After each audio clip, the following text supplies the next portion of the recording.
Hi, this is Shirley Gutkowski for the Spot for Health in Sun Prairie, where Sun Prairie goes to find out where to go for health. We have a really awesome topic today.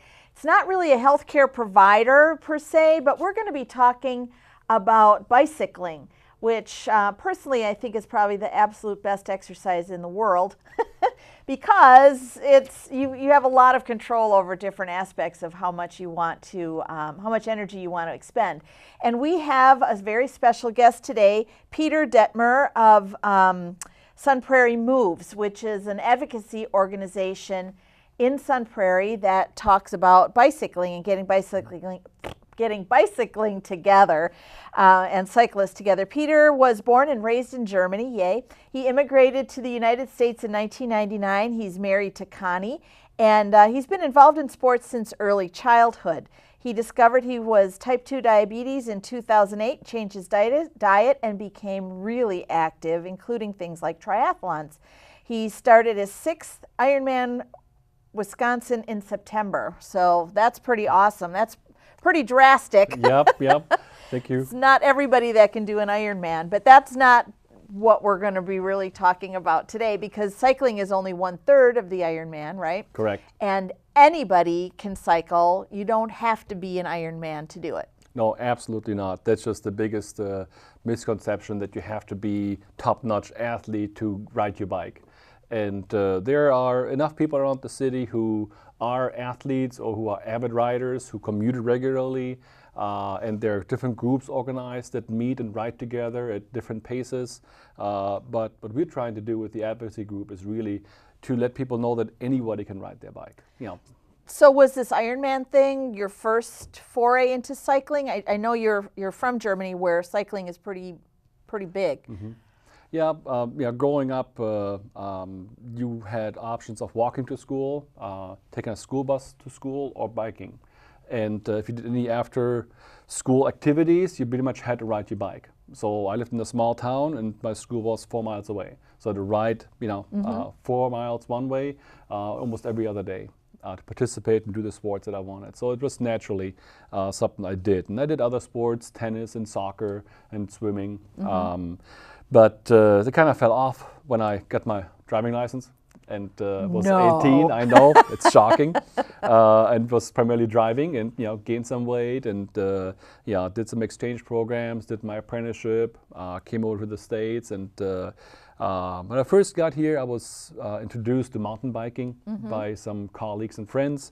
So I did that for a few years, did the Fat 40 mountain bike race up between Cable and Hayward, and really enjoyed that, but then was going back to school to get my bachelor's degree. So I was working full-time and going to school full-time. Oh, wow. And just left no time for anything else. Right. So during that period, I gained probably 50 pounds and was at 265, was diagnosed with type 2 diabetes. And that was just a wake-up call that I got to do something. So once I finished my bachelor's degree, I was starting to exercise and, swimming, light running, walking, and some light bicycling. So nothing where I was an athlete or any shape to really compete at any level. And a friend of mine just said, why don't you just try, for a sprint triathlon, which is about 200-yard swim, maybe a 12-mile bike ride, and then a 3-mile run. And I said, that's some good goal to have and train for. So I did this at the Capitol View Sprint Triathlon in 2009, I think. And at that point I was thinking, people that do these half Ironmans and Ironmans, they're crazy. Yeah, who would right? do that? This was so hard. I'd never ever do that in my life. But yeah, it just kept on Until- growing. Yes, that just kept on growing, and I was Yeah. enjoying the sport. I liked the variety, and had lost about 50 pounds by that time. So I was in decent shape and still nowhere the level where I could compete with others. But I was fit enough to enjoy it and not hurt. And then through the years, 2009 I did the Olympic triathlon, then 2010 I was doing a half marathon, and then 2011 I did my first half Ironman racing. So you did all of that as a fully grown-up. I did, yes. Yep. So you didn't start when you were 17. No, I wasn't the typical athlete, Yeah. There was a big chunk of time where I didn't do much at all, and then realized I got to do something to lose weight, to live healthier. I'm very fortunate to be able to manage my diabetes with just diet and exercise. so I don't have to take any insulin, anything like that. And it's just something I have to continually monitor and keep track of. The what did you call it? A sprint triathlon? Mm-hmm. Yeah. So that made me think of an Ironman thing or triathlon that I did a couple of years ago. I don't know, maybe it's even 8 years ago. So we did a triathlon over 6 weeks. Oh, yeah. So we, did whatever pieces in whatever amount of time we could do, and then we took 6 weeks to do it. It was kind of fun, except for the swimming part. Yeah. I complained about that without end, and actually I'm still complaining about it. Yeah. You want to know the truth. I'm not much of a swimmer, but the cycling part, that was a lot of fun. Just going everywhere. But I did notice that in Sun Prairie we have some bike trails. But they're really not connected, and so I had to figure my way through. And I never really found a map either for the trails. So is there a way that Sun Prairie residents can find different trails around here, or how does that work with Sun Prairie cycling? So City of Sun Prairie website is very good. They have, I think, 6 different maps on their website, and one is focused on the existing bike path network, which includes a on-street bike route, which starts over in the business park by the emergency St. Mary's Center, and then goes through the developments there, goes to Sheehan Park, and kind of comes out downtown and then back towards the high school. So that's on street, but it's just signs on the road. There's no on-street markings. If you're paying attention. If you're paying attention. And you really have to pay attention because Yes, there's lots you of do. left and right turns. That's right. You could miss it easily. But the maps, they also have the off-street multi-use trails. We also want to emphasize that it's not just a bike path, it's a multi-use path. So if you want to walk, you want to skateboard, you're in a wheelchair, that's what these paths are made for, so that anybody can enjoy them and get some exercise or get from point A to point B. A lot of the off-street bike paths are near and through developments that were built over the last 20 years. One of the problems the city has is that developers that we're going to build stop building. So the bike path ends just in a ditch because the developments just haven't continued. You've got to pay attention. Yes, yep, you do. There are a couple of nice options, either just north of, I wrote this down because I knew I wouldn't remember. So between Highway C, there's a park shown as Park. Okay. So Stonehaven Drive is out there. There's a dedicated bike path that just goes north of some of the St. Albert Drive. And it goes right by Orphan Park, goes to the Liberty Community Park, and then goes all the way out to Bird Street. So that's a good 5-6 mile stretch. Wow, okay. So if you just want to take your kid out or on your own where you're not comfortable riding on the street, there's a good opportunity to get your bike out and just ride it and be safe and away from vehicles and just get some exercise in. The safety from vehicles was a really big thing for us a long time ago when our children were small. And that's when I became aware of the Rails to Trails parks. So these are state parks, and they're pretty long stretches that pretty much span all of Wisconsin. They're not completely fully attached, although they're getting better at being attached. We did one ride, so it was me, probably 2 8-year-olds and a 9-year-old and a 10-year-old, and we went all the way from Trempealeau, 70 miles down to Elroy. Oh, wow. So we stayed overnight. I mean, it was a off the trail thing, but off the street thing. I always liked that idea because the kids could just go ahead because they're always faster than the parents, right? And I didn't have to worry that they were going to veer off somewhere, that somebody was going to, steal them off the road, or they would find an ice cream parlor and then want me to buy something. There's nowhere to buy anything. So is this it's a gravel trail. That part I didn't like. So the trail that you were just describing, that's a hardtop trail. It's a paved trail, and it's I think 10 or 12 feet wide. so there's plenty of room for people to pass, for pedestrians to walk, for bicycle to pass, and so it's really a very good trail to get started on. If you haven't ridden your bike, if you wonder how can I get started, that's one way. Either take your car, park it at Orphan Park, and ride the trails there. They're all connected from Orphan Park, or go down to Shonas Park or Liberty Community Park, and there's plenty of parking. Ride your bike, or find some side streets, ride your bike to the bike path that way. And always wear a helmet when you bicycle. Pay attention to the road, follow the rules of the road. We can't emphasize it enough. We're all, drivers of cars too, and we ride our bikes. We all got to follow the same rules. So we want to emphasize that.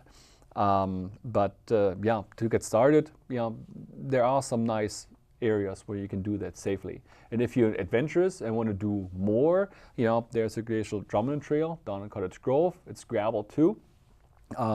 But it's a nice, flat, smooth, barely any grade to it option to ride. No distractions. No distractions, yep. Now, there are some bike paths that go through Madison, so if you want to commute into Madison from here, there aren't great options to cross from the bike path into the Madison network right now. So you get to an intersection, you have to figure out where do I go. That's High Crossing Boulevard. The other one is Hepka Road, up by the American Family area, and you're gonna come in the back way and can connect. But you kind of have to find your way around that a little bit.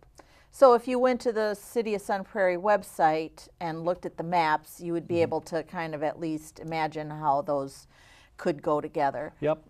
And then before we forget and before we get off the website idea, you guys have a website. You have a sunprairiemoves.org website. That's correct. Yep. And so our goal is to just encourage more people to ride the bicycle. On the website, for example, you can find where the local bike racks are. So this is something that our group put together on our website.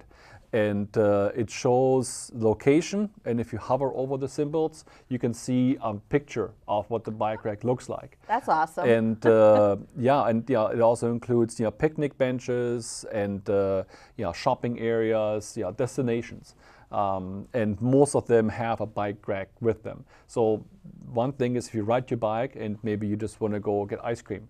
And you have to be able to lock up your bike if you want to go into a restaurant or go into a coffee shop, or go to the movie theater. So bike racks are pretty important, and all the new businesses out in the Prairie Lakes area have them.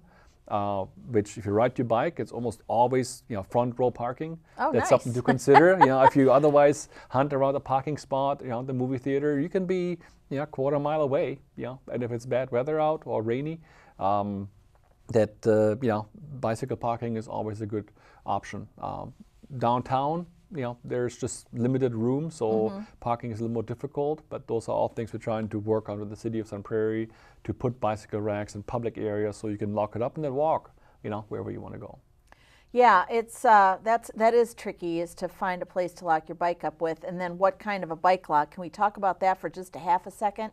Because some of the bikes that are made today for serious commuters and for not casual riders have a lot of pieces that you can take off, and then you can take a piece with you. You can take your seat in with you to the store or to work or whatever. So, but for not commuters, they need to lock up their bikes, or they should. So what are some good ways to do that if there isn't a bike rack to hold on to your bike? So most bikes today have a quick release on the front wheel. So if you want to put your bike in your trunk or on your roof, it's easy, just a hand lever, and you either unscrew it or pull it out depending on what type of connection it is. So we always recommend, if you want to lock up your bike and there isn't a bike rack or a post around, make sure that you get the bike from rolling easily. So basically nobody can just jump on it right away. So however you want to do that, it could be just a simple short round lock around your front wheel and the frame.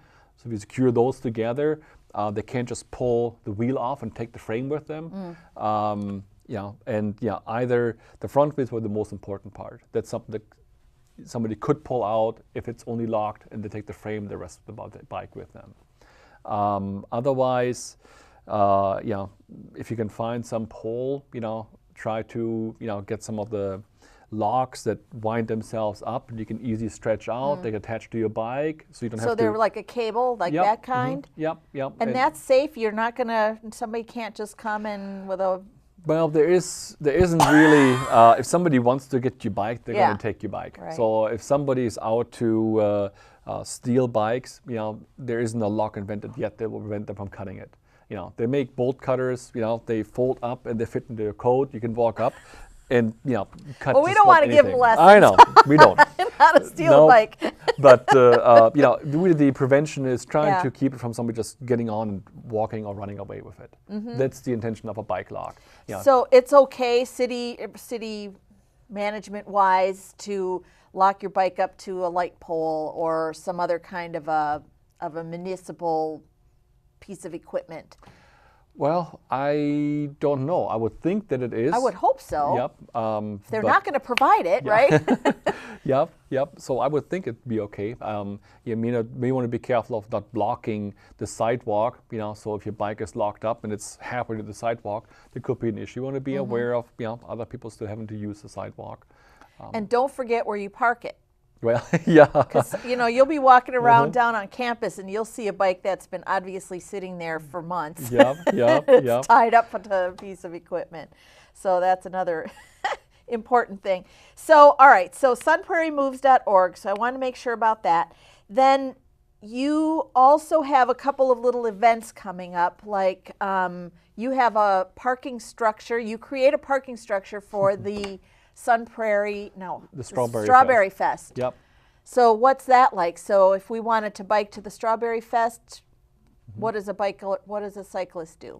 Well, so first of all, our group does not see ourselves as an event organizer. So we don't want to organize bike rides for everybody and participate. We do 2 or 3 key events, but we want to, you know, provide a service. So a bike rack is a very simple thing to do. It's bike parking. So the Strawberry Fest, you know, again, it's a very busy, popular event, and our bike parking area is set up right by the front door. So if you ride your bike to it, you can give us your bike, we give you a ticket, and we hold it there for the duration of the event. And at the end, you can come back, exchange the ticket, and you walk away. Like a coat check. It is. That's exactly just as simple as that. And we're always looking for volunteers to help us with that. Through our Facebook page or our website, you can sign up for our newsletter, subscribe to it, and learn about these opportunities to participate. But there's another event that we do, and that's the BBB, the Bacon Brew and Barbecue Fest. That sounds yummy. Yep, it might not be the best for your health, but it's still a good entertainment event, and we do offer, we chose events where it's reasonable to be there for 5-6 hours. We don't want to do like Cornfest. Is an area here often about why don't you offer bike parking at the Cornfest? Well, it's a multi-day event. People come in late, stay late, and we just don't think it's reasonable to wait there, watching a bike until 11 2 at night, or 2 in the morning. 2 Oh, in the that'd be morning. awful. Yeah. So, but that's a place where there currently is no bike parking, and we've heard from people who participated that they were told not to park their bike anywhere near the fences. So that's where we just need to work with the local businesses and local groups to see what can we do to help. Great. Okay, so we've covered some of the barriers to bike riding. What are some of the other health benefits besides just getting out and getting fresh air? Well, first of all, bicycling is really a zero impact sport activity. Right. It is something that anyone can do who has a bicycle. So some of the barriers might include you don't have a bicycle. There are groups in Madison and in Sun Prairie, nice. informal and formal, that can help you get a bicycle if you don't have one. Kids, teenagers, adults. So once you have a bike, you may have to learn how to fix a flat, or have a basic maintenance kit with you. So those are all things. There are different service organizations that can help you with that. But once you have your bike, you can easily fit this into your daily routine. It doesn't have to be a commute to work right away if you work in Madison. But if you live in Sun Prairie and work in Sun Prairie, that could be an opportunity to just ride your bike, and or take your kid or family to get ice cream somewhere, and ride the side streets and to get to it. Otherwise, the additional health benefits is, you increase your cardiovascular fitness. You don't have to ride fast or go uphill or speed. Just regular exercise increases muscle strength, your flexibility, joint mobility. And that's physical but also mental. It releases stress. You're out there, you're just enjoying yourself. You're decreasing your own stress levels. Just any exercise, walking, running, bicycling, that will help. You can improve your posture, coordination. For me personally, it's a lot of decrease my body fat level, because in order to run and do these events, you have to be in fairly decent shape.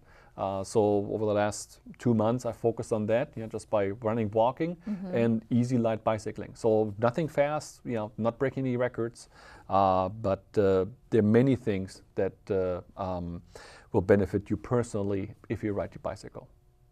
So today, we're recording this on the day we had hail. We had a little hailstorm. Yep. So if somebody was commuting to work on a bicycle, is there a way for them to handle these kind of bizarre weather changes? Is that something your organization kind of has a little website about, or do you handle stuff like that? I mean, what do people do?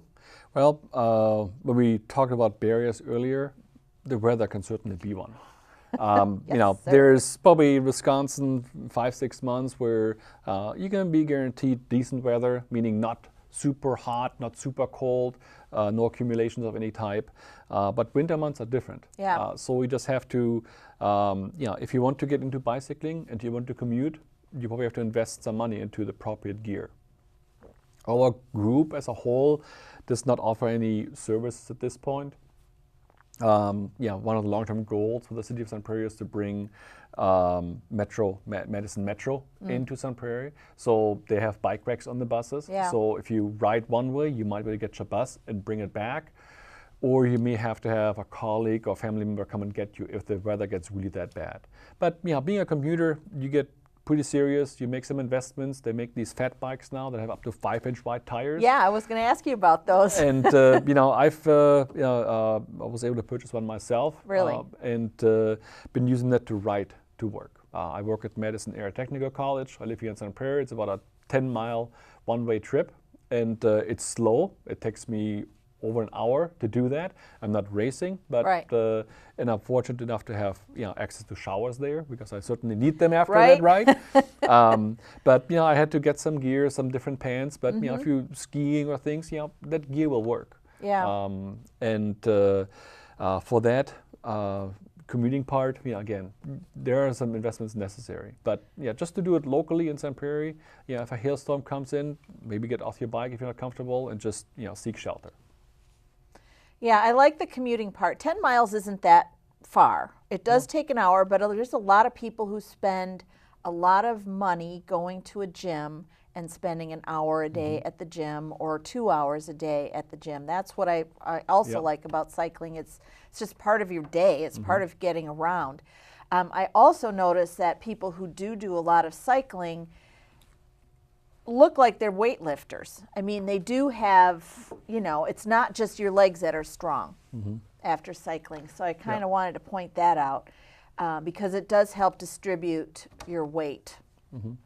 Yep, and again, you have a lot of people that are avid cyclists, who go out rain or shine. Yep. And all those individuals don't need much encouragement to get out there and bike. They do it anyway. They Right. want to do it. They want to compete. They want to be fast.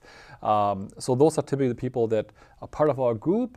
But we also have a lot of people that just want to ride in town, and all ages, from teenagers who do You don't mountain need a biking. fancy outfit. You don't, and that's just it. If you can buy a decent used bike, there are a couple of used bicycle places in Madison. If you're a teenager or adult, where you can get a good bike for $400 or $500, that'll work well for you. Has plenty of gearing on it to make it easy to maybe to go up a hill. There's an organization in Madison, Free Bikes for Kids. They collect used bikes, fix them up, and give them to kids who need them. Here in Sun Prairie, there was an elder who was trying to organize free bike rental. They're still ongoing, but Yeah. it's a little bit of a challenge to implement that. Somebody has to maintain the bikes, have to be stored, Yeah. have to be rented out, checked out. So, but there are all kinds of options when it comes to anybody getting out to ride. Even on Madison's east side, there are a couple of places where you can rent a bike if you just want to borrow one, rent one to see how it works, and get out there and try it. That's really what we wanted to do. Anyone can ride a bike, young or old. They have these e-bikes now. Yes. These are electric assist My bikes. new favorite thing. And they are pricier than a regular bike. Right. But it'll get you out. it'll get you out and it'll help you. They're smart enough where they know when you need assist and when you don't need assist. So you still have to pedal some, but it'll assist. If you go on up a incline or a hill, it'll just kick in and it'll make it easier. And that really extends a lot of individuals' capability to keep riding even into the older age. Well, if you ride an electric bike for 3 or 4 weeks and you can now manage a hill, you can turn off the electric part, and now you can, Yep. it's so much easier to win. Yep. To have a win. It is. So we're kind of right here at the end of our time here. So I want to make sure that everybody hears sunprairiemoves.org. And you have a meeting coming up, or is there anything coming up quickly, shortly? So I want to mention a couple of events we have coming up. Okay. So our next open meeting is Wednesday, April 19th. Okay. It typically is an hour from 6:30 to 7:30. And we expect to hold it again at the Water Tower Chop House down in the basement. And it's just a great opportunity to come in for an hour and learn about what we're doing, what you can do, how we can help you, and just about the events that are coming up. So there is an event coming up on May 6th at the C.H. Bird Elementary School. It's called the Bike Rodeo. That's organized Philip and I'll be there. All right, very good. That's organized by the Lions Club. And, we are there to help with bike registration. So the City of Sun Prairie has a bike registration process. And you bring your bike, it's free. You just register your bike, you get a sticker. So if you should lose it or it gets stolen, the city can help you get it back to you. Then May 10th is Bike to School Day. So this is where we're trying to work with the school district to encourage more schools to participate, elementary and middle schools. And then May 19th is Bike to Work Day, where we have a commuter station down by Cannery Square. And if you ride your bike, we got little goodies to hand out, certificates for coffee and refreshments. May 19th. Yes. I'll write that down. Yep. Between 6 and 9 a.m. Okay, great. Excellent.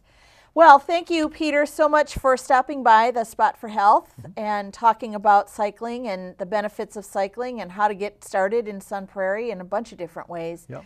And I'd also like to let everybody know that we're having our Primal Air open house on March 14th, and we're also offering our performance breathing classes starting March 13th. So give Philip a call at 318-2800. And we'll see you all next time on the Spot for Health. This is Shirley Gutkowski signing off.